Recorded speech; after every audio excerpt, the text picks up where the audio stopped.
చూసావా టింబక్టూన్? ఫుర్సత్గంజ్ టెంపరేచర్ ని పెంచేసి మీరు ఏసీ లేదా కూలర్స్ ని అమ్మాలనుకుంటున్నారు కదా. కానీ బాస్ బాస్ నేను ఐస్ క్రీమ్ అమ్ముతాను.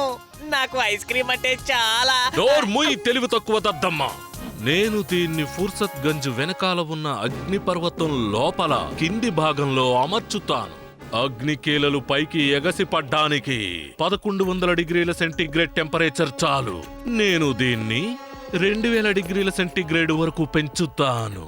అప్పుడు మొత్తం ఫుర్సత్ గంజ్ అంతా మరుగుతున్న ఆ అగ్నిపర్వతం లావాలో మునిగి ధ్వంసమైపోతుంది. దాంతో పాటుగా వీరు కూడా అంతమైపోతాడు.